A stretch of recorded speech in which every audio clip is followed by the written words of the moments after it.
توہین رسالت کی مرتکب و اقرار جرم کرنے والی ملونہ انیکا عتیق کو بری کر کے انصاف کی بنیادی تقاضوں کو مجروح کیا گیا۔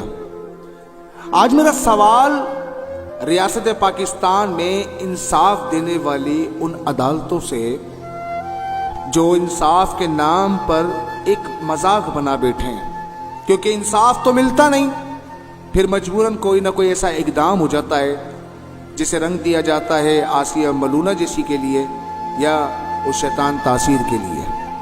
میں سوال کرنا چاہتا ہوں اپنی انہی عدالتوں سے کہ آخر یہ مسلمان کیا کریں؟ ایسے مجرم جو تمام شواہد کے ساتھ پکڑ کر عدالتوں میں پیش کیے جاتے، مجرم وہاں پر اقرار جرم کرتا ہے اور اس کے بعد ٹرائل کے بعد فائنلی پتہ چلتا ہے کہ جی انہیں باعزت بری کر دیا گیا۔ اور میں یہاں پر یہ بتاتا چلوں کہ یہ جتنے بھی اقدامات اب ہو رہے ہیں یہ تحریک لبیک پر اس آپریشن کے بعد ہی ہونے شروع ہو گئے، چاہے مسجدوں کو تالے لگنا ہو، چاہے قادیانیوں کو فریڈم دینے کے بات پر کچھ بھی انہیں اجازتیں دے دی جائے کہ وہ کچھ بھی کریں۔ جناب اس طرح نہ کریں، سدا بادشاہی رب کی ہے۔ آپ لوگ اگر قاضی ہیں تو قاضی کا کام صحیح انصاف کو فراہم کرنا ہے۔ اگر کرسی قائم رہے گی تو صدا میرے رب کی رہے گی۔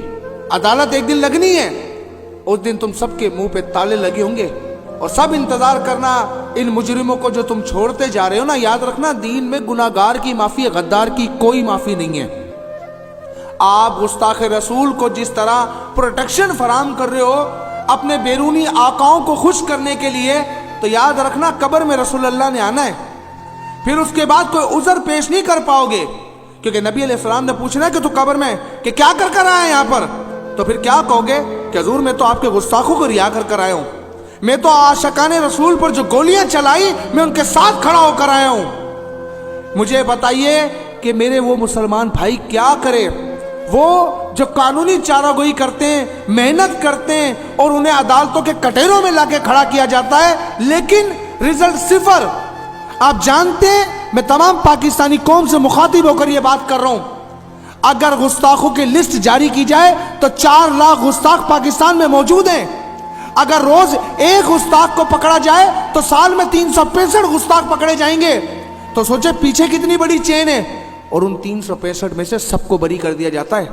ہم نے نہیں دیکھا کہ کسی کو پھانسی کے پھندے پہ لٹکایا گیا ہو، جو کہ شرعی طور پہ قانون ہے کہ گستاخ رسول کی سزا قاضی نے اس کو پھانسی ہی دینی ہے، اس کی موت ہی سزا ہے۔ لیکن مسئلہ یہ ہے کہ جب عدالتیں اپنا کام نہیں کرتی تو پھر عاشق رسول اپنا کام کرتے ہیں۔ آپ ایسا کام کیوں کر رہے ہیں کہ قانون اپنے ہاتھوں میں لیا جائے؟ خدا را ہوش کے ناخن لیجئے۔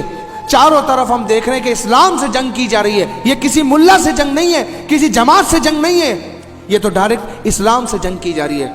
لیکن ہم نے جب دیکھا نا اسلام سے جو ٹکرایا اس کا حشر جو ہے اللہ تبارک و تعالیٰ نے عبرتناک بنا دیا ہے۔ فرعون نے 400 سال خدا ہونے کا دعویٰ کیا، صرف 2 غوطوں کی مار تھا، وہ 2 غوطوں کے بعد اسے ہوش آ گیا کہ یا اللہ مجھے معاف کر دے، میں خدا نہیں ہوں۔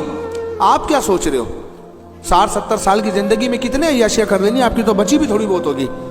مہربانی فرما کر اس قوم پر رحم کریں، یہ قوم اس عذاب میں پڑ چکی ہے کہ اب کچھ بھی نہیں بچتا ان کے پاس۔ میں تمام قوم سے کہنا چاہتا ہوں اپنی آواز کو بلند کیجئے کہ ورنہ اسے روز یہ گستاخ ریا ہوتے چلے جائیں گے۔